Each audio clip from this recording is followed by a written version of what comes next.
So படம் release ஆகி இன்னைக்கு 6வது நாள். இன்னும் 6 நாள் தான், அதுக்குள்ள என்ன சக்ஸஸ் மீட்டு. சில பேர் 2 நாள்லேயே பண்ணுவாங்க, 3 நாள்லேயே பண்ணுவாங்க. ஹாட்ஸ்பாட் 1 வந்து சின்ன கம்மியான தேட்டர்ஸில் தான் ரிலீஸ் ஆச்சு. 5 வாரம் ஆன தேட்டரில் ஓடிச்சு, நல்ல ரெஸ்பான்ஸ் இருந்தது. அந்த 5 வாரம் ஹாட்ஸ்பாட் 1 வந்து மொத்தமாக அதோட லைஃப் டைம் கலெக்ஷன் எவ்வளோ இருந்ததோ அதுக்கு டபுள் மடங்கு இது முதல் 4 நாள்லயே பண்ணிருச்சு. சொல்லுங்க. கடைசியா ஒரே ஒரு விஷயம், ட்விட்டர்ல வந்து ஓகே இந்த ஃபர்ஸ்ட் கதை, இந்த ஃபேன் வார் வந்து யாரோ ஒருத்தரை 1 ஸ்டாரை 2 ஸ்டாரை நாங்க குறிப்பிட்டு சொல்லியிருக்கோம் அப்படின்ற மாதிரி ஒரு டாக் வந்து சோசியல் மீடியால போயிட்டு இருக்கு. அது அப்படி கிடையாது. ஜென்ரலாவே இந்த ஃபேன் வர்ஷிப் அப்படின்ற ஒரு விஷயத்தை தான் நாங்க பேசியிருக்கோம். அதை 2 ஸ்டார்ஸ் மூலமா சொன்னா அது நல்லா இருக்கும், ஈஸியா புரியுன்றதுக்காக தான் சொல்லியிருக்கோம். அதாவது இந்த ஜெனரல் ஃபேன் வர்ஷிப்ன்றது, இப்போ தோனி ஃபேன்ஸ் வந்து கோலியை திட்டுறாங்க, கோலி ஃபேன்ஸ் தோனியை திட்டுறாங்க, ஒரு மியூசிக் டைரக்டரோட ஃபேன்ஸ் இன்னொரு மியூசிக் டைரக்டர் திட்டுறாங்க. இது எல்லாத்தையுமே தான் நாங்கள் பேஸ் பண்ணி பேசியிருக்கோமே தவிர 1 ஸ்டாரையோ இல்லை 2 ஸ்டார்ஸையோ குறிப்பிட்டு நாங்க சொல்லவே இல்லை. ஸோ ஃபெமினிஸ்ட்ஸ் நிறைய பேர் வந்து அதுக்கு வேறு சில கருத்துக்கள் இருடா. ஸோ அந்த குட்டி பையனா படத்துல நடிச்சது வந்து இவன் தான். நிறைய அதான் அந்த தம்பிராமையா சார் கதை, அந்த போர்ஷன் மட்டும் ஒரு சில போர்ஷன் மட்டும் கட் ஆகி இன்டர்நெட்ல வைரலா போயிட்டு இருக்கு. அது ஒரு சில பேர் பிடிச்சிருக்கு, நல்லா இருக்கு அப்படின்னு பேசிருக்காங்க. ஒரு சில பேருக்கு மாற்று கருத்து இருக்கு. அதை நான் ட்ரூவா ரெஸ்பெக்ட் பண்றேன். ஏன்னா அதான் கருத்து சொல்றதுக்கு எல்லாருக்குமே உரிமை இருக்கு. ஆனா ஒரு சில பேர், அதான் சில ஃபெமினிஸ்ட்க்கு அவங்களோட கருத்து இருக்கு, அதையும் நான் ரெஸ்பெக்ட் பண்றேன். ஆனா ஒரு சில பேர் படத்தை ஃபுல்லா பார்க்காம வெறுமனே அந்த கட்டை மட்டும், அந்த ஒரு 2 நிமிஷம் கட்டு வீடியோவை மட்டும் பார்த்துட்டு சில சூடோ ஃபெமினிஸ்ட் அப்படின்னாலே இந்த அறவேக்காடான ஃபெமினிஸ்ட் அப்படின்னு சொல்லலாம். ஏன்னா அதுக்கு அர்த்தம் அதுதான். ஸோ அவங்க வந்து படத்தை ஃபுல்லா பார்க்காம வெறும்னா அந்த சின்ன கட்டை மட்டும் பார்த்து மாற்று கருத்துக்கள் சொல்லிட்டு இருக்காங்க. அவங்க கிட்ட நான் ஒரே விஷயம் தான் சொல்லிக்கிறேன், நீங்க படத்தை ஃபுல்லா பாருங்க. ஃபுல்லா பார்த்துட்டு அப்பவும் உங்களுக்கு வந்து படம் அப்போ பிடிச்சிருக்கு, அப்போ இல்ல கரெக்டா தான் பேசியிருக்கான், கரெக்டா தான் சொல்லியிருக்கான் அப்படின்னா ஓகே அதை சொல்லுங்க. அப்படி இல்ல அப்போ பார்த்துட்டு உங்களுக்கு ஒர்க் ஆகல, இல்ல தப்பா தான் சொல்லியிருக்கான் அப்படின்னா அதை நான் ஏத்துக்கிறேன், படம் கேவலமா இருக்கு அப்படின்னு கூட சொல்லுங்க, அதை நான் ஏத்துக்கிறேன். ஏன்னா அது உங்களுக்கு முழு உரிமை இருக்கு. ஆனா எப்படி நீ சொல்லுவ அப்படின்னு கேட்கறதுக்கு உங்களுக்கு உரிமை கிடையாது. ஏன்னா எப்படி உங்களுக்கு வந்து என்ன கேள்வி கேட்கறதுக்கு உரிமை இருக்கோ அதே மாதிரி நான் நினைக்கிறத எடுக்கிறதுக்கு ஒரு கிரியேட்டரா எனக்கு உரிமை இருக்கு. ஸோ அதை நான் இங்க தெளிவா சொல்லிக்கிறேன். ஸோ அடுத்ததா ஒரு முக்கியமான கதாபாத்திரம், இந்த 3 கதைகளுக்குமான ஹீரோ, அவரை வந்து கூப்பிட போறோம். அவருடைய ஸ்கிரீன் பிளே ரைட்டிங் ஆகட்டும், அவருடைய பொலிட்டிக்கல் வியூ ஆகட்டும், அவருடைய இந்த ஓப்பன் தாட் ஆகட்டும், சரி பார்த்துக்கலாம் இதை ட்ரை பண்ணலான்ற அந்த தைரியம் ஆகட்டும், அவரை மாதிரியான கான்ஃபிடன்ஸ் வந்து எல்லாருக்குமே வேணும் அப்படின்னு நான் வந்து சொல்லுவேன். ஸோ படம் ரிலீஸ் ஆகி 6 டேஸ் தான் ஆகுது அப்படின்ற மாதிரி அதை ஜஸ்டிஃபை பண்ணிட்டே இருந்தார் ப்ரொடியூசர். பட் ஜஸ்டிஃபை பண்ணணும்னு அவசியமே இல்லை. It's indeed a success. இன்ஸ்டாலையும் சரி, யூடியூப்லையும் சரி, நம்ம ப்ரெஸ் மத்தியிலையும் சரி பயங்கரமா வந்து என்ஜாய் பண்ணப்படுது, பயங்கரமா ஷேர் பண்ணப்படுது. So very very happy to welcome our director Vignesh Karthik.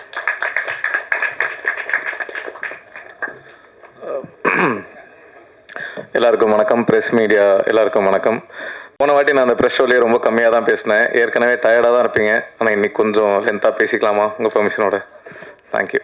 And press ஷோவில் வந்து சக்ஸஸ் ஆச்சுன்னா சக்ஸஸ் மீட்டில் ரெண்டு வாட்டி சொன்னேன். அண்ணன் அப்போவே சொன்னார், 11 வாட்டி சொல்லிட்டீங்க, சொல்லாதீங்க அப்படின்னாரு.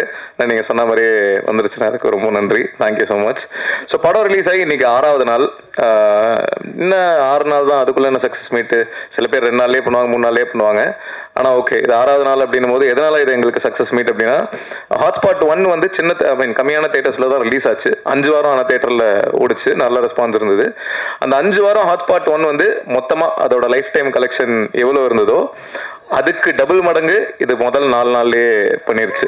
ஸோ மண்டே வரைக்குமே அது பண்ணிருச்சு. ஸோ அந்த வகையில் எங்களுக்கு இது சக்ஸஸ் தான். அதனால சக்ஸஸ் மீட் கான்ஃபிடென்ட்டாக தைரியமாக பண்ணுறோம். அண்ட் இந்த சக்ஸஸ்க்கு மிக முக்கியமான காரணம் நம்ம டிஸ்ட்ரிபியூஷன் சைடில் Senthil sir, 5 star Senthil sir. ஒரு கரெக்டான ஒரு நல்ல டிஸ்ட்ரிபியூட்டர் எவ்வளோ முக்கியம் அப்படின்றது இந்த படம் மூலமாக எங்களுக்கு தெரிஞ்சிருக்கு. ரொம்ப நன்றி சார். தேங்க்யூ. ரமேஷ் அண்ணாவுக்கும் ரொம்ப நன்றி. தேங்க்யூ. ஸோ அப்படியே எல்லார பற்றியும் பேசிடுறேன். முதல்ல எடிட்டர் முத்து. நான் வந்து எப்படி அப்படின்னா, இன்னைக்கு ஷூட் பண்ணோம் அப்படின்னா 9 to 6 கால் ஷீட் அப்படின்னா நைட்டே போய் எடிட் பார்க்கணும் சார், ரஷ்லாம் கன்வெர்ட் ஆகிட்டு வரணும், அதெல்லாம் எனக்கு தெரியாது, எனக்கு பார்க்கணும் அப்படின்னு. அடுத்த நாள் காலையிலேயே போய் பார்க்கணும் அப்படின்ட்டு உச்சக்கட்டமாக அவனை டார்ச்சர் பண்ணி சாவடிச்சு இன்னைக்கு வரல, வேறு ஏதோ ஒர்க்கில் இருக்கான். ஸோ அதனால் அவனுக்கு ரொம்ப நன்றி. ஏன்னா இந்த கதையை நீங்கள் பார்த்துருப்பீங்க, 3 கதை. இதில் இந்த ஆர்டரே நாங்கள் நிறைய வாட்டி மாற்றிருப்போம். அதாவது இப்போது கடைசி கதையாக இருக்கிற அஸ்வின் கதை வந்து முதல்ல 2வது கதையாக இருந்தது, ஃபர்ஸ்ட் கதையாக இருந்த ரக்ஷன் ஆதித்யா பாஸ்கர் கதை கடைசி கதையாக இருந்தது. இந்த யாரு திடீர்னு நைட்டு ஒரு 2 மணிக்கு கால் பண்ணிட்டு முத்து எனக்கு ஒன்று தோணுது, அந்த கதையை எங்க போட்டு இந்த கதையை எங்க போடலாமா அப்படின்ற மாதிரிலாம் கிட்டத்தட்ட ஒரு எத்தனை வாட்டி மாற்றணுன்றது எங்களுக்கே தெரியல, அத்தனை வாட்டி மாற்றிருப்போம். ஸோ அதெல்லாம் பொறுமையாக பொறுத்துக்கிட்ட முத்தையன் அவர்களுக்கு ரொம்ப நன்றி, எடிட்டர். அதுக்கப்புறம் டிஓபி ஜெகதீஷ் அவர்கள், ஹாய் சொல்லிடுங்க, யாரும் தெரியும். ஜெகதீஷ் வந்து 2 டிஓபி இதில், அதில் ஒருத்தர் ஜெகதீஷ், இன்னொருத்தர் ஜோசப். ஜெகதீஷ் வந்து எப்படின்னா டெய்லி ஷூட்டிங் அப்போ விக்கி இந்த எக்யூப்மெண்ட்லாம் வேணும், சரி ஓகே ரைட்டு, ஆனால் அதெல்லாம் கிடைக்காது ப்ரோ, நாங்கள் கொடுக்குற எக்யூப்மெண்ட்ல நீங்க பண்ணுங்க. எதுல விக்கி ஷூட் பண்ணலாம்? ஐபோன்ல ஷூட் பண்ணா நல்லா இருக்கும்னு நினைக்கிறேன். யோ டார்ச்சர் பண்ற. அவர் கேட்ட எதையுமே நாங்க கொடுத்ததில்ல.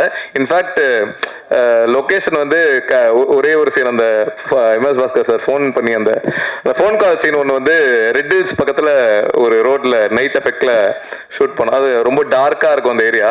இந்த லொகேஷன் தான் அப்படி நான் சொல்லிட்டேன். அது எதிராக சொன்னேன் அப்படின்னா அது வந்து என் ஒய்ஃப் வீட்டுக்கு பக்கத்து தெரு.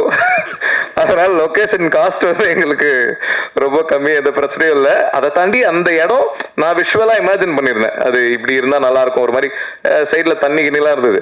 அதை பார்த்துட்டு ஜெகதீஷ் வந்து விக்கே என்ன விக்கே இது இங்க கரெக்டா வர. நான் சொன்னேன் ப்ரோ உண்மையா கரெக்டா இருக்கும், நீங்க வேணா பாருங்க, படம் முடிச்சுட்டு இந்த லொகேஷன் தான் படத்துலயே ஹைலைட் அப்படின்னு சொல்லுவாங்க அப்படின்னு சொன்னேன். அதே மாதிரி படம் ரிலீஸ்க்கு முன்னாடி ப்ரிவியூ 2-3 பேர் போட்டு காமிச்சும் போது பார்த்துட்டு அந்த லொகேஷன் ஹைலைட்டுங்க அப்படின்னு சொன்னாங்க. நைட்டு 12 மணிக்கு கால் பண்ணி சொன்ன ஞாபகம் இருக்கா? ஆனால் நீங்கள் ஃபோன் எடுக்கல வழக்கம் போல். ஸோ அந்த வகையில் அவர் கூட ஒர்க் பண்ணது ரொம்ப நன்றி. ஐ மீன் ரொம்ப சந்தோஷம். ரொம்ப ஃப்ரெண்ட்லியான ஒரு டிஓபி. அப்புறம் ஜோசப் வந்து எனக்கு திட்டம் 2 நான் பண்ணும்போது அதில் அசிஸ்டன்ட் கேமராமேனா மானிட்டர் முன்னாடி நான் உட்காந்துருப்போம். அவங்க வந்து இந்த ஃபோக்கஸ் பார்ப்பான், வந்து நல்லா ஜிம் பாடி மாதிரி இருப்பான், அப்படியே சைலண்டாக இருப்பான், சிரிக்கவே மாட்டான். அந்த விஜிபி எல்லாம் சிரிக்காமல் இருப்பாங்கல்ல, அந்த மாதிரி தான் இருப்பான். ஏன்டா இப்படி இருக்கான் இவன் அப்படின்ற மாதிரி ஃபீல் ஆகும்.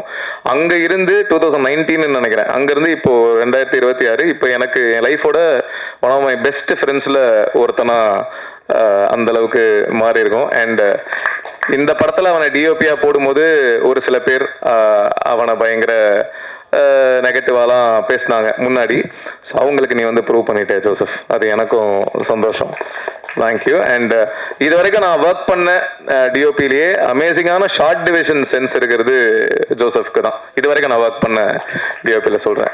அது இன்னும் நிறைய, இன்ஃபேக்ட் அஸ்வின் கதைலாம் நீங்கள் நம்ப மாட்டீங்க, அதெல்லாம் கிட்டத்தட்ட நாங்கள் வந்து ஒரு 0 பட்ஜெட்டில் தான் சோனி எஸ்என்ல ஷூட் பண்ணுமா, சோனி FX3ல ஷூட் பண்ணோம். கிட்டத்தட்ட அது அந்த அஸ்வினோட அந்த கதையில் இருக்கிற வீடு வந்து என் ஒய்ஃபோட வீடு. ஸோ எக்யூப்மெண்ட் எல்லாம் வெறும் ட்ராக் அண்ட் ட்ராலி இவ்வளோதான் அப்படின்ற மாதிரி. ஆனால் அப்படி எடுத்து அந்த கதை இவ்வளோ ஒர்க் ஆயிருக்கு அப்படின்னு நினைக்கும் போது ரொம்ப ரொம்ப சந்தோஷமா இருக்கு. ஸோ அந்த பெருமைகள் ஜோசப் அவர்களுக்கு தான் சேரும். தேங்க்யூ. அண்ட் அடுத்தது வந்து இபி பிரியன் வந்து என்னோட உயிர் நண்பன். 2011 நான் பேச்சுலர்ஸ் ரூமில் அப்போ தான் பழக்கம். அப்போ வந்து இவன் என்னோட லைஃபோட ஒரு மிக முக்கியமான ஒரு நண்பன், தம்பி, சில நேரங்கள் அண்ணா மாதிரி பிஹேவ் பண்ணுவான். ஸோ எல்லாமே என் ஃபேமிலியில் ஒருத்தன், என் வீட்டில் ஒருத்தன். ஸோ அவன் இப்போ இபியா இந்த ஹாட்ஸ்பாட் 1ம் சரி 2ம் சரி இருந்திருக்கான். நிறைய அவன் என்ன பண்ணுவான்னா பட்ஜெட் ரொம்ப பட்ஜெட் கன்ஸ்ட்ரக்ட்ல தான் பண்ணுவோம். ஸோ இந்த ஆர்டிஸ்ட் இவள் தான் பட்ஜெட், நீ பேசிடுறா அப்படின்னு சொல்லிடுவேன். 2 lakhs தான் அப்படின்னு சொல்லிடுவேன். பேசிட்டு டே அவங்க 3.5 கேட்குறாங்கடா அப்படின்வான். டே பேசி கன்வின்ஸ் பண்ணிட்டு டே இல்லடா அவங்களுக்கும் ஒரு லைஃப்னு ஒன்று இருக்குல்ல, டே நீ கம்பெனி சைடு இபியா அவங்களோட மேனேஜரானே தெரியலையே அப்படின்ற மாதிரி இருக்கும்.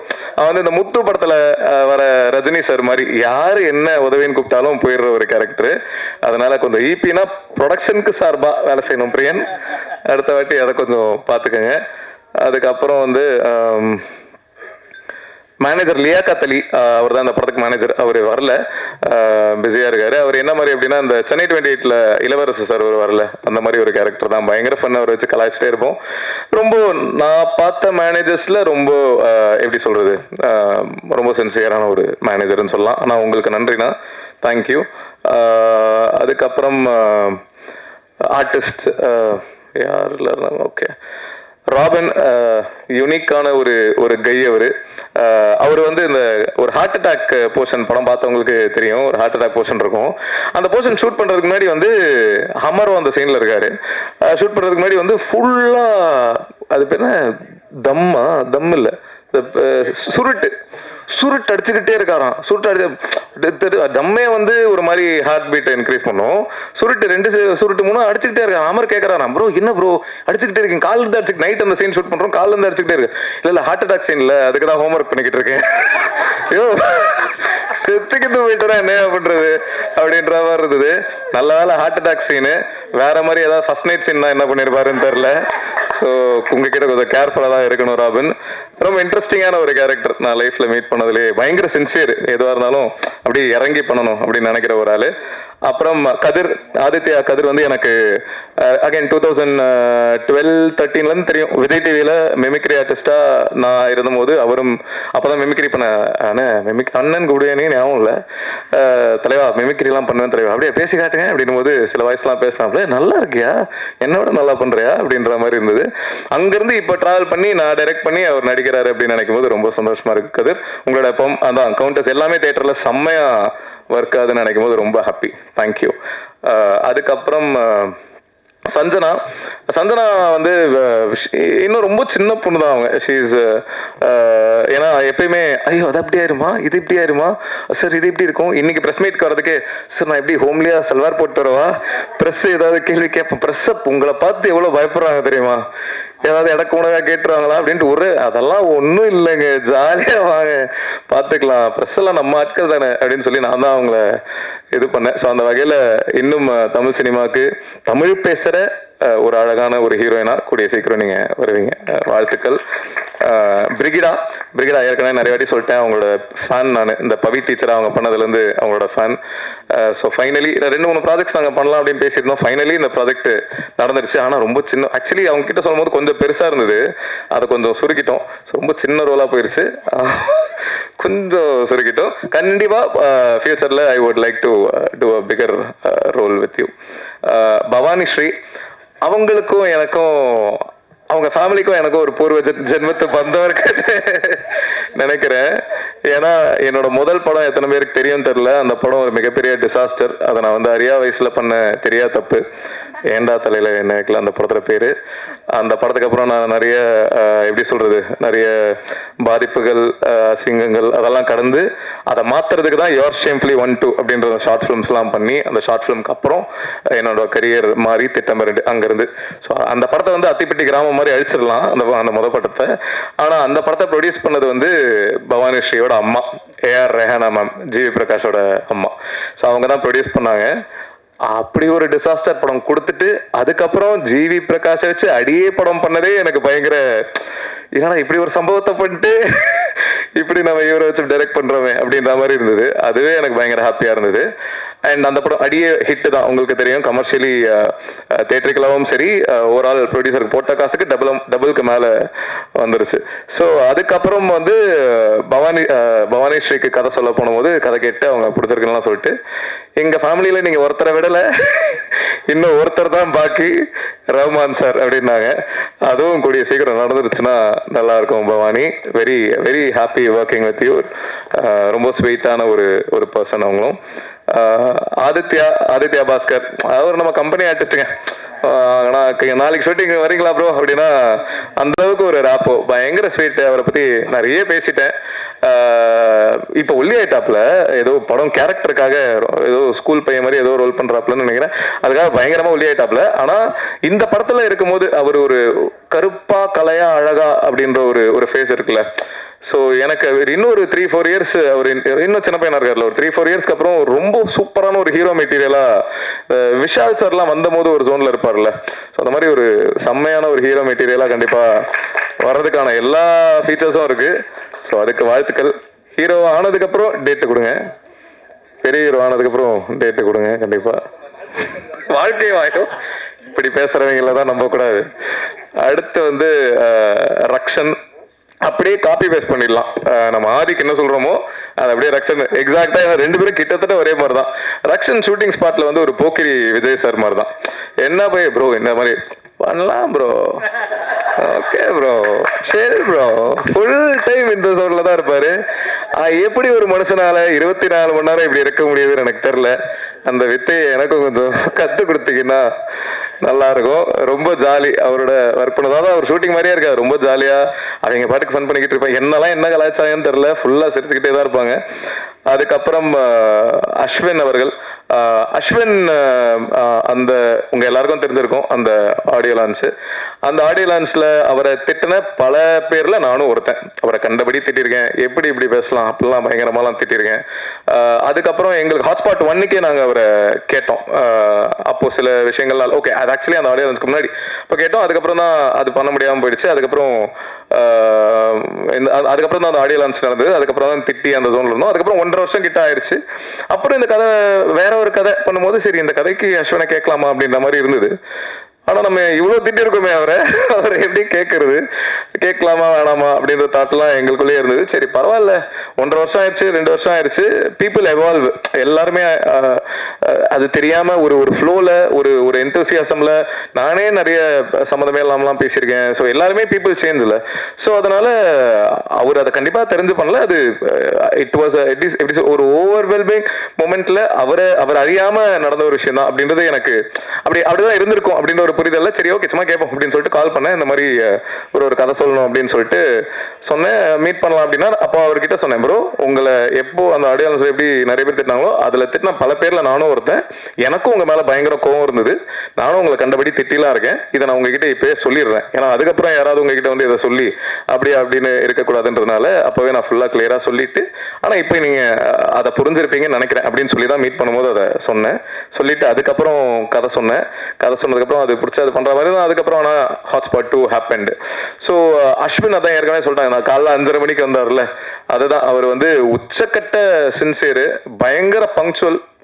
நானே ஜென்ரலி பயங்கர, அதாவது நான் வந்து இப்போ ஒரு மீட்டிங் 2 மணிக்கு அப்படின்னா என் அப்பா வந்து என்ன முன்னாலாம் என்ன பண்ணுவார்னா, அப்போ மீட்டிங்லாம் இல்லை, இப்போ எங்கேயாவது வரதுக்கு 2 மணிக்கு போனோம் அப்படின்னா என் அப்பா என்ன 11:30 மணிக்கெலாம் கூப்பிட்டு போயிடுவார். அப்பா என்னப்பா அப்படின்னா, இல்லைடா சீக்கிரம் போயிடுறது எப்பயும் நல்லது, ஏன்னா நீ 2 மணிக்கு போகணும் அப்படின்றத கால்குலேட் பண்ணிட்டு போகும்போது டிராஃபிக்ல லேட் ஆகிட்டு அப்படின்னா உனக்கு பயங்கர டென்ஷன் ஆயிரும், அதாவது எப்பயுமே சீக்கிரம் போகிறது நல்லது அப்படின்னு. நான் 2 மணினா இப்போ 1 மணிக்கு அந்த மாதிரி போயிடுற ஒரு ஆள். எனக்கு எக்ஸாக்ட்லி நான் எப்படி இருப்பேனோ அதே மாதிரி ஒரு மீட்டர் தான் பங்க்சுவாலிட்டி ஃபாலோ பண்ணுறதுல. இதில் ஒரு நாள் என்ன இருக்கு, 3 மணிக்கு ஷூட்டிங்கு ஈசிஆரில். அவர் வீடு அங்கேருந்து கிட்ட தான். ஸோ ஒரு 15 மினிட்ஸ் தான் நாங்கள் ஷூட் பண்ணிருக்கோம். அவர் 3 o'clock வர வச்சிடலாம் கால் டைம், அதுக்கப்புறம் நம்ம 5க்கு கூட ஷார்ட் வச்சுக்கலாம், ஆனால் வர வச்சிடலாம் அப்படின்னு சொல்லிட்டு கார் அமிச்சிட்டோம் அவருக்கு. இது வந்து அதுக்கப்புறம் நான் கேள்விப்பட்ட விஷயம். ஸோ கார் போயிடுச்சு, இவர் காரில் ஏறிட்டார். 2:45 பிக்கப்பு ஏறிட்டார் போல, வந்துட்டு இருக்காரு. ஒரு 5 நிமிஷம் வந்ததுக்கப்புறம் தான் இவர் காஸ்டியூமை வீட்லேயே வச்சுட்டாருன்றது ரியலைஸ் பண்ணியிருக்காரு போல. உடனே டிரைவர் அண்ணா கிட்ட வந்து, அண்ணா நான் காரை திருப்புங்கண்ணா அப்படின்னு சொல்லிட்டு காரை திருப்பி ஃப்ளாட் வாசலில் நிற்க வச்சுட்டான்னா, காரை எடுக்க சொல்லுவாங்க, யார் சொன்னாலும் போயிடாதீங்க, இங்கே வெயிட் பண்ணுங்க அப்படின்னு சொல்லிட்டு அடிச்சு பிடிச்சி வீட்டுக்குள்ளே ஓடி ட்ரெஸ் எடுத்துட்டு அப்படியே மூச்சு வாங்க காரில் ஏறி, ஆனால் சீக்கிரம் போங்க அப்படின்னு சொல்லிட்டு டிரைவர் அப்படியே ஒரு மாதிரி பார்த்துருக்காரு. அதுக்கப்புறம் வந்து ஸ்பாட்டில் இறங்கியிருக்காரு. என்ன அப்படின்னா 3 மணிக்கு சொல்லியிருக்காங்கன்னா நான் 3 மணிக்கு அங்கே இருக்கணும், எதனாலையும் லேட் ஆகிடக்கூடாது அப்படின்ற அந்த பங்க்சுவாலிட்டி வந்து உண்மையாகவே சூப்பர். இது வந்து எனக்கு எப்படி தெரிஞ்சது அப்படின்னா, அந்த டிரைவர் வந்து வேற ஒருத்தர்கிட்ட சொல்லி, அவர் வந்து நம்ம ஈபி கிட்ட சொல்லி, ஈபி என்கிட்ட சொல்லி, அதுக்கப்புறம் இதெல்லாம் முடிஞ்சு ஷூட்டிங்லாம் முடிஞ்சு ஒரு 10-15 நாள் கழிச்சு நான் காலில் அவர்கிட்ட இதை கேட்கும்போது, ப்ரோ என்ன ஏதாவது ஆள் வச்சு ஃபாலோ பண்ணுறீங்களா, எப்படி இதெல்லாம் உங்களுக்கு அப்படின்னா, இல்லை ப்ரோ சினிமாவில் இதெல்லாம் தெரிஞ்சிரும்ல அப்படின்ற மாதிரி தான் இருந்தது. ஸோ இந்த sincerity will take you places bro. அவர் பார்க்கறதுக்கு தான் கொஞ்சம் சீன் போடுற மாதிரி, ஜென்ரலாகவே கொஞ்சம் அப்படி என்னையுமே ஸ்கூல் டைம்லலாம் அப்படி காலேஜ் டைம்லலாம் சொல்லியிருக்காங்க, நீங்கள் சீன் போடுற ஆளுன்ற மாதிரி நினச்சேன். பழகினதுக்கு அப்புறம் தான் தெரிஞ்சது நீ ஒரு டம்மி பீஸ்ன்னு அப்படின்னு. அந்த மாதிரி தான் அவர் டம்மி பீஸ்ன்னு சொல்ல, பட் பார்க்கும்போது பழகிறதுக்கு முன்னாடி எனக்கும் அப்படி தான் இருந்தது. பட் ஆனால் என்னன்னா அவர் ஒரு இன்ட்ரோவர்ட் பேசிக்கலி. ஸோ ஒரு இன்ட்ரோவர்ட் அப்படின்றதுனால அவர் ஜென்ரலாகவே introverts come across as a very rude personality, arrogant personality, அதுதான். But he is trying to change. So கண்டிப்பாக ஃபைனலி அஸ்வின் இஸ் பேக் அப்படின்னு இந்த படம் மூலமாக கான்ஃபிடென்ட்டாக சொல்லிக்கலாம். ஏன்னா அவரோட கதைக்கும் தேட்டரில் பயங்கரமான ரெஸ்பான்ஸு, எல்லாம் பயங்கரமாக என்ஜாய் பண்ணுறாங்க. ஸோ அது ஏன் மூலமாக நடந்திருக்கு அப்படின்னு நினைக்கும் போது எக்ஸ்ட்ரா ஹாப்பினஸ்ஸு. அதுக்கப்புறம் ஓகே, இவ்வளவு பேர் நடிச்சிருந்தாலும் இப்போ சோசியல் மீடியாவில் ட்ரெண்டிங்காக போயிட்டு இருக்கிற 2 stars, Thambi Ramaiah sir, MS Bhaskar sir. அவங்க ஆக்சுவலி அவங்கள பற்றி நிறைய எல்லாருமே பேசிட்டாங்க, நான் என்ன சொல்கிறதுன்னு தெரில. அந்த லெஜண்ட்ஸோட ஒர்க் பண்ணது ரொம்ப ரொம்ப சந்தோஷம். Thank you. And finally coming to producers, Suresh அண்ணா. அவர் எனக்கு பெங்களூரில் 2013-14 பழக்கம். என்னோட ஃபேமிலி மெம்பர் மாதிரி, அதான் அண்ணா, ப்ரொடியூசரை தாண்டி ஒரு அண்ணா தான். ஸோ அவரு கூட ஒர்க் பண்ணதில் ரொம்ப நன்றி. பெங்களூர் ரொம்ப சந்தோஷம். பெங்களூர் போனால் அப்படியே பெங்களூரே நம்மள் தான் அப்படின்ற மாதிரி பார்த்துப்பாரு. ஒரு வாட்டி போய் பார்த்தீங்கன்னா தெரியும். அந்த அளவுக்கு ஒரு ரொம்ப ஸ்வீட்டான, ரொம்ப ஹாஸ்பிட்டபிளான ஒரு பர்சன். அதுக்கப்புறம் அனில் ப்ரோ, அவர் இந்த படத்தில் ப்ரொடியூசராக, அவர் ஹாட்ஸ்பாட் 1 வந்து தெலுங்கு டப்பிங் ரைட்ஸ் வாங்கி தெலுங்குல ரிலீஸ் பண்ணியிருந்தாரு. ஹாட்ஸ்பாட் 2ல ப்ரொடியூசராக வந்திருக்காரு. ஒரு ப்ரொடியூசரை தாண்டி நானும் அவரும் பெஸ்ட் ஃப்ரெண்ட்ஸ் ஆகிட்டோம் அப்படின்னு சொல்லலாம். ஏன்னா டெய்லி 1 மணி நேரம் ஃபோன் பேசுவோம், ஜாலியாக பேசுவோம், என்னென்னவோ கலாய்ப்போம். அவரை நான் நிறைய ப்ராங்க்லாம் பண்ணுவேன், கலாய்க்கலாம் செய்வேன். ஒரே ஒரு விஷயம் மட்டும் என்ன அப்படின்னா, 5 ஸ்டார் செந்தில் சார் வந்து படத்தை பார்க்கறதா ரொம்ப நாளாக போயிட்டு இருந்தது. அவருக்கு படம் போட்டு காட்டணும், இதுக்கு போட்டு காட்டணும் அப்படின்றது போது, அவர் வந்து ஆந்திரா, நம்ம அனில் வந்து. ஸோ அவர்கிட்ட ஃபைனலாக 5 ஸ்டார் செந்தில் சார் இன்னைக்கு படம் பார்க்குறாரு அப்படின்ற மாதிரி ஆயிடுச்சு. அப்போ அவரை கால் பண்ணி சொல்கிறேன், ப்ரோ படம் பார்க்குறாங்க ப்ரோ, பார்த்துட்டு இருக்காங்க, இப்போ செந்தில் சார் பார்க்குறாரு. அப்படியா ப்ரோ, சூப்பர் ப்ரோ, ஒரு படம் பிடிச்சிருமா, வாங்கிடுவாரா? இல்லை ப்ரோ பிடிக்கும் தான் நினைக்கிறேன், ஆனால் வாங்கிடுவாரான்னு ஏன் கேட்குறீங்க? இல்லை ப்ரோ செந்தில் சார் பார்க்குறாருன்னு சொன்னீங்களே, வாங்கிடுவாரா? ஆமாம் ப்ரோ செந்தில் சார் பார்க்குறாரு ப்ரோ, ஆனால் ஏன் ப்ரோ வாங்கணும்? இல்லை ப்ரோ அவர் 5 ஸ்டார் செந்தில் சார் அவர் டிஸ்ட்ரிபியூட்டர் வாங்குறதுக்கு ப்ரோ, அவர் இல்லை ப்ரோ, கவுண்டமணி சாரோட நடிப்பார்ல செந்தில் சார், அந்த செந்தில் சார் பார்க்குறாரு ப்ரோ. ப்ரோ அவர் ஏன் ப்ரோ நம்ம படத்தை பார்க்கணும் அப்படின்னு ஒரு 10 நிமிஷம் அவரை, ப்ரோ புரியல ப்ரோ, இல்லை ப்ரோ அவர் பார்க்கணும்னு ஆசைப்பட்டாரு. அப்படியே ஒரு 10 நிமிஷம் அவரை செஞ்சுட்டு அதுக்கப்புறம் இல்லை ப்ரோ 5 ஸ்டார் சார் பார்க்குறாரு அப்படின்னு சொல்லி அவரை கலாய்ச்சிட்டு இருந்தேன். ஸோ பயங்கர ப்ராங்க் எல்லாம் பண்ணுவேன் அவரை. அதுக்கப்புறம் எல்லாரையும் சொல்லிட்டேனா? Okay okay. அதுக்கப்புறம் ஓகே, ஒரு முக்கியமான கேரக்டர் இன்ட்ரடியூஸ் பண்ணிடுறேன். பையன் இருக்கானா? ஓகே. ஹாட்ஸ்பாட்டில் நீங்கள் பார்த்தவங்களுக்கு தெரியும், அதில் இந்த எண்டில் இந்த குட்டி பையனா, இல்லை வரலன்னா விட்டுரு, நதியானா நடிச்சது, அந்த குட்டி பையனா நடிச்சது என்னோட பையன் தான், நதியாதன். சரி அவனை காட்டலான்னு நினச்சேன், பட் ஆனால் கொஞ்சம் கிராங்கியாக இருக்கான், அதனால அவனை விட்டுறலாம். மற்றபடி ஹாட்ஸ்பாட் டூ மச். அதான் நாங்கள் வந்து 24 டேஸில் ஷூட் பண்ண படம் இது. ஓவரால் ஹாட்ஸ்பாட் 1 கிட்டத்தட்ட 24 டேஸ் தான் ஷூட் பண்ணோன்னு நினைக்கிறேன். ஸோ 24 டேஸில் ஷூட் பண்ணியிருக்கோம். அண்ட் நல்ல ரெஸ்பான்ஸ் மக்கள் மத்தியில் வந்துட்டு இருக்கு. எல்லாரும் பயங்கரமாக என்ஜாய் பண்ணிருக்காங்க. இப்படி நினைக்கும் போது ரொம்ப சந்தோஷமா இருக்கு. ஸோ ப்ரெஸ் எல்லாருக்கும் ரொம்ப ரொம்ப நன்றி, இதை மக்கள் கிட்ட கொண்டு போய் சேர்த்துருக்கீங்க. அதுக்கப்புறம் என்னடா ஓகே, அதுக்கப்புறம் குறிஞ்சி சார், அவருக்கு கண்டிப்பாக நன்றி சொல்லி ஆகணும். ஏன்னா என்னோட எல்லா படத்துலையும் நீங்கள் நோட்டீஸ் பண்ணியிருந்தீங்கன்னா தெரிஞ்சிருக்கும், ஃபர்ஸ்ட் தேங்க்ஸ் கார்டு வந்து தேங்க்ஸ் டு குறிஞ்சி சார் அப்படின்ட்டு இருக்கும். அவர் யாருன்னா 2013 நான் வந்து என்னோட முதல் ஷார்ட் ஃபிலிம், முதல் கனவேன்னு ஒரு ஷார்ட் ஃபிலிம், நான் எதுவுமே பண்ணல. அப்போது எனக்கு ஜப்பான் போயிருந்தபோது அவர் பழக்கம், அவருக்கு என்ன பிடிக்கும் அப்படின்றதுனால இந்த ஷார்ட் ஃபிலிம் கேட்டிருந்தேன், ப்ரொடியூஸ் பண்ணுறதை கேட்ட போது எதுவுமே கதை கூட கேட்காம என்னை நம்பி 2 லட்சம் அந்த டைமில் கொடுத்த குறிஞ்சி சாருக்கு ரொம்ப நன்றி. ஏன்னா அவர் அப்போ கொடுக்கல அப்படின்னா இப்போ ஹாட்ஸ்பாட் 2 வரைக்கும் வந்திருக்காது. ஸோ குறிஞ்சி சாருக்கு ரொம்ப நன்றி, ரொம்ப ரொம்ப நன்றி. For ever I will be grateful for that sir. Life எல்லாம் எல்லா படத்துலையும் முதல் தேங்க்ஸ் கார்டு உங்களுக்கு தான் இருக்கும். மற்றபடி என் ஒய்ஃப் வந்திருக்கா, ரொம்ப நன்றி. நிறையா தான் இன்ட்ரடியூஸ் பண்ண நினச்சேன், பட் பரவாயில்ல. யா, ஸோ தேங்க்யூ. மக்களுக்கு சொல்லுங்க. என் கடைசியாக ஒரே ஒரு விஷயம், ட்விட்டரில் வந்து ஓகே இந்த ஃபர்ஸ்ட் கதை, இந்த ஃபேன் வார் வந்து யாரோ ஒருத்தரை 1 ஸ்டாரை 2 ஸ்டாரை நாங்கள் குறிப்பிட்டு சொல்லியிருக்கோம் அப்படின்ற மாதிரி ஒரு டாக் வந்து சோஷியல் மீடியாவில் போயிட்டு இருக்கு. அது அப்படி கிடையாது. ஜென்ரலாகவே இந்த ஃபேன் வர்ஷிப் அப்படின்ற ஒரு விஷயத்தை தான் நாங்கள் பேசியிருக்கோம். அதை 2 ஸ்டார்ஸ் மூலமா சொன்னா அது நல்லா இருக்கும், ஈஸியா புரியுன்றதுக்காக தான் சொல்லியிருக்கோம். அதாவது இந்த ஜெனரல் ஃபேன் வர்ஷிப்ன்றது, இப்போ தோனி ஃபேன்ஸ் வந்து கோலியை திட்டுறாங்க, கோலி ஃபேன்ஸ் தோனியை திட்டுறாங்க, ஒரு மியூசிக் டைரக்டரோட ஃபேன்ஸ் இன்னொரு மியூசிக் டைரக்டர் திட்டுறாங்க. இது எல்லாத்தையுமே தான் நாங்கள் பேஸ் பண்ணி பேசியிருக்கோமே தவிர 1 ஸ்டாரையோ இல்லை 2 ஸ்டார்ஸையோ குறிப்பிட்டு நாங்கள் சொல்லவே இல்லை. ஸோ அந்த மாதிரி தப்பா ப்ரொஜெக்ட் ஆகக்கூடாது. அப்படி சில பேர் அதை அப்படி எடுத்துக்கிட்டீங்க அப்படின்னா அது அப்படி கிடையாது அப்படின்றத தெளிவுபடுத்திக்கிறேன். அதுக்கப்புறம் ட்விட்டர்ல தம்பிராமையா சாரோட அந்த போர்ஷன்ஸ் பயங்கர வைரலாக போயிட்டுருக்கு. அண்ட் அதுக்கு ஒரு சில பேர் மாற்று கருத்துக்கள் சொல்லிட்டு இருக்காங்க. அது அப்படி சொல்கிறதுக்கான எல்லா உரிமையும் இருக்குது. இப்போ ஒரு படம் வந்து அவங்களுக்கு பிடிச்சிருக்கு அப்படின்றது அவங்களோட கருத்து, பிடிக்கல அப்படின்றது அவங்களோட கருத்து, வர்க்காலன்றது எப்படி இப்படி சொல்லலாம் அப்படின்றது அவங்களோட கருத்து. அதை நான் ட்ரூவாக ரெஸ்பெக்ட் பண்ணுறேன். ஸோ ஃபெமினிஸ்ட்ஸ் நிறைய பேர் வந்து அதுக்கு வேறு சில கருத்துக்கள் இருடா ஃபெமினிஸ்ட்ஸ் ஒரு சில பேர் சரி ஓகே அவனை இன்ட்ரடியூஸ் இந்த கண்டென்ட் மட்டும் சொல்லிடுறேன். ஸோ ஃபெமினிஸ்ட்ஸ் ஒரு சில பேர் வந்து அதுக்கு ஒரு சில கருத்துக்கள் வந்து சொல்லிட்டு இருக்காங்க. பட் ஆனால் அதான் அது அவங்களோட கருத்தாக இருக்கிறது ஓகே தான். பட் ஆனால் ஒரு சில பேர் வந்து படத்தை ஃபுல்லாக பார்க்காம 2 நிமிஷம்டா.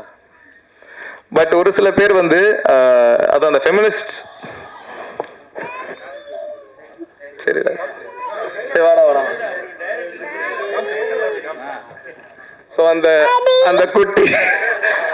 குட்டி பையனா படத்தில் நடிச்சது வந்து இவன் தான் நதியாதன். சொல்லுத்தாங்க டேடி சொல்லுத்தாங்க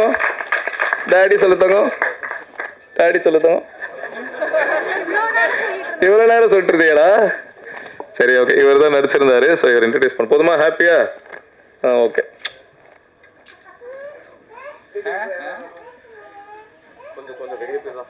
அதான் அந்த ஒரே ஒரு விஷயம் மட்டும் கிளாரிஃபை பண்ணிடணும்னு நினைச்சேன்.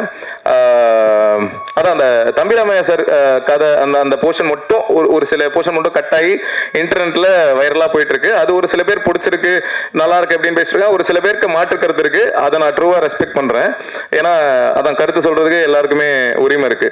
ஆனா ஒரு சில பேர் அதான் சில ஃபெமினிஸ்ட்க்கு அவங்களோட கருத்து இருக்கு. அகைன் அதையும் நான் ரெஸ்பெக்ட் பண்றேன். ஆனா ஒரு சில பேர் படத்தை ஃபுல்லா பார்க்காம வெறுமனே அந்த கட்டை மட்டும் அந்த ஒரு 2 நிமிஷம் கட்டு வீடியோவை மட்டும் பார்த்துட்டு சில சூடோ ஃபெமினிஸ்ட் அப்படின்னாலே இந்த அறவேக்காடான ஃபெமினிஸ்ட் அப்படின்னு சொல்லலாம். ஏன்னா அதுக்கு அர்த்தம் அதுதான். ஸோ அவங்க வந்து படத்தை ஃபுல்லா பார்க்காம வெறும்னா அந்த சின்ன கட்டை மட்டும் பார்த்து மாற்று கருத்துக்கள் சொல்லிட்டு இருக்காங்க. அவங்க கிட்ட நான் ஒரே விஷயம் தான் சொல்லிக்கிறேன். நீங்க படத்தை ஃபுல்லா பாருங்க. ஃபுல்லா பார்த்துட்டு அப்பவும் உங்களுக்கு வந்து படம் அப்போ பிடிச்சிருக்கு, அப்போ இல்ல கரெக்டா தான் பேசியிருக்கான், கரெக்டா தான் சொல்லியிருக்கான் அப்படின்னா ஓகே அதை சொல்லுங்க. அப்படி இல்ல அப்போ பார்த்துட்டு உங்களுக்கு ஒர்க்கால இல்ல தப்பா தான் சொல்லியிருக்கான் அப்படின்னா அதை நான் ஏத்துக்கிறேன். படம் கேவலமா இருக்கு அப்படின்னு கூட சொல்லுங்க, அதை நான் ஏத்துக்கிறேன். ஏன்னா அது உங்களுக்கு முழு உரிமை இருக்கு. ஆனா எப்படி நீ சொல்லுவ அப்படின்னு கேட்கறதுக்கு உங்களுக்கு உரிமை கிடையாது. ஏன்னா எப்படி உங்களுக்கு வந்து என்ன கேள்வி கேட்கறதுக்கு உரிமை இருக்கோ அதே மாதிரி நான் நினைக்கிறத எடுக்கிறதுக்கு ஒரு கிரியேட்டரா எனக்கு உரிமை இருக்கு. ஸோ அதை நான் இங்க தெளிவா சொல்லிக்கிறேன். நான் என் மனசாட்சிக்குட்பட்டு எனக்கு தெரிஞ்ச வரைக்கும் நிறைய பேர் கூட டிஸ்கஸ் பண்ணி அதை எவ்வளோ கரெக்டா எவ்வளோ தப்பா ஆகாத மாதிரி எவ்வளோ சோஷியலி ரெஸ்பான்சிபிளா எடுக்கணும்னு நினைச்சுதான் நான் எடுத்திருக்கேன். ஸோ அகைன் முன்னாடி சொன்ன மாதிரி ஸோ ஒரு கிரியேட்டரா எனக்கு அதை நான் நினைச்சதை எடுக்கிறதுக்கு எல்லா உரிமையும் இருக்கு அப்படின்றத ஸ்ட்ராங்கா சொல்லிக்கிறேன். So thank you. மற்றபடி மக்கள் கிட்ட கொண்டு போய் சேருங்க, நல்லதே நடக்கும். போயிட்டு இருக்கேன். தேங்க்யூ சொல்லிட்டேன். பிஆர்ஓ வேலு அவருக்கு மறுபடியும் அப்புறம் கொன்றுவா. பிஆர் வேலு அவர்களுக்கும் நன்றி. தேங்க்யூ. இவ்வளவு நேரம் பொறுமையா இருந்த உங்க எல்லாருக்கும் ரொம்ப ரொம்ப நன்றி. சாரி என்னோட டைரக்ஷன் டீம் கிஷோர், ஏழுமலை, மாதவன், பிரபா,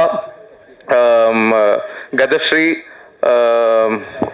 தபிதா, வேற அவங்க எல்லாருக்கும் ரொம்ப ரொம்ப நன்றி. ஏன்னா அவங்க தான் எல்லாருமே இப்போ ஸ்டேஜுக்கு கூப்பிடுற அளவுக்கு டைம் உங்களுக்கு பொறுமையாக இருக்காது. அதனால வேணாம் ரைட். ஸோ அதனால தேங்க்யூ ஸோ மச். ரொம்ப நன்றி. சொல்லுங்கண்ணா. கண்டிப்பாக வரும்ண்ணா. வெற்றி ஆச்சுன்னா வரும்னு சொன்னேன். இப்போ வெற்றி ஆயிடுச்சு, அதனால 3 கண்டிப்பாக வரும்ண்ணா. Thank you so much. தேங்க்யூ. சொல்லுங்கண்ணா. அண்ணா உட்காந்துருங்க.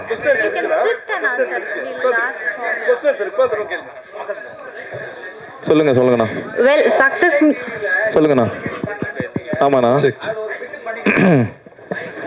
விஜய் சார் இல்ல மிமிக்ரி பண்ணேன்னு சொன்னீங்க. ஆமாண்ணா. அது பண்ணி காட்டுங்க. நீங்க அடுத்து ஹீரோவா வருவீங்கன்னு நினைக்கிறேன். மைக் வால்யூம் கொஞ்சம் இன்க்ரீஸ் பண்ண முடியும்? ஓகே. விஜய் டிவில மிமிக்ரி பண்ணி ரொம்ப நாள் ஆச்சு. பட் ஆனால் இப்போ ஞாபகம் வரதை பேசுறேன். விஜய் சார் வாய்ஸ் பேசுறேன். என் நெஞ்சில் குடியிருக்கும் எனது அன்பார்ந்த ரசிகர்களுக்கும் பெரியோர்களுக்கும் தாய்மார்களுக்கும் ஒவ்வொரு வீட்லேயும் இருக்கிற என்னோட குட்டி நண்பர்களுக்கும் வணக்கம். ஹாட்ஸ்பாட் 2 மச்சோட சக்ஸஸ் மீட்டுக்கு வந்திருக்கேன். படம் ரொம்ப நல்லா இருக்குன்னு கேள்விப்பட்டேன். ரொம்ப நன்றி. முடிஞ்ச அளவுக்கு மக்கள்கிட்ட சொல்லுங்க. நன்றி. தேங்க்யூ. ஞாபகம். ரஜினி மாதிரி ஒண்ணு பண்ணுங்க. என்னன்னா? ரஜினி மாதிரி. ரஜினி சார் ஆனா கடைசியில இது ஓகே ஓகேவா? ஓகே வேற தேங்க்யூ. யாருக்காவது வேற கேள்விகள் இருந்தா கேட்கலாம். சார் ஹாட்ஸ்பாட் 3லயும் சொல்லுங்கண்ணா. ஹாட்ஸ்பாட் 1ல இருந்த சில பேர் இதுல இல்ல, ஹாட்ஸ்பாட் 2ல பயங்கர சக்சஸ் ஆயிடுச்சுன்னு சொன்னீங்க 4 நாள்ல. ஆமாண்ணா. 3லயும் இதுல இருக்க டீம்ல முக்கால்வாசி பேராவது இருப்பாங்களா இல்ல? அது தெரியலண்ணா, இதுக்கப்புறம் தான் தெரியும், இன்னும் முடிவு பண்ணலண்ணா. அஸ்வின் இருக்காரா 3ல? தெரியல, நான் இப்போ வரைக்கும் முடிவு பண்ணல. மேபி நான் இருப்பேன், ப்ரொடியூசர் தான் சொல்லணும். சார் அப்புறம் பிரியா பவானி சங்கர் இங்க வராம இருக்கிறதுக்கு காரணம் ப்ரொடியூசர் தானா?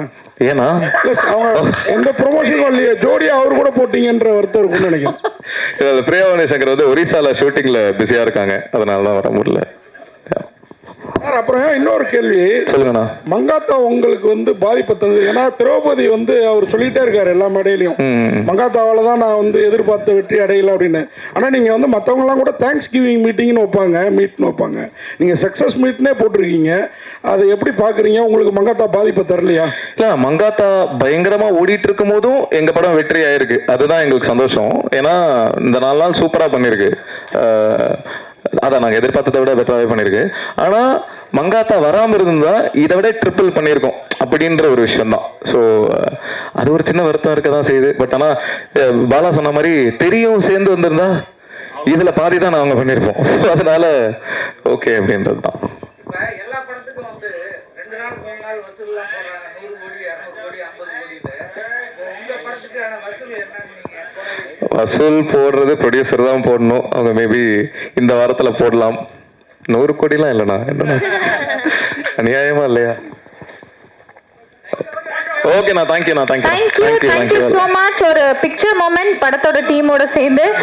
பொதுவாக வந்து பார்ட் 1 சக்ஸஸ் ஆயிடுச்சுன்னா பார்ட் 2ன்றது வந்து நிறைய இடத்துல நிறைய படங்கள் வந்து சக்ஸஸ் ஆகாது அப்படின்ற ஒரு கருத்து இருக்கு. பட் அதை உடைச்சது ஹாட்ஸ்பாட் 2 அப்படின்னே சொல்லலாம். So it's too much for the team and congratulations once again. படத்தில் நடிச்ச படத்தில் ஒர்க் பண்ண எல்லாருக்கும் ஒரு பெரிய பெரிய கங்க்ராச்சுலேஷன்ஸ்.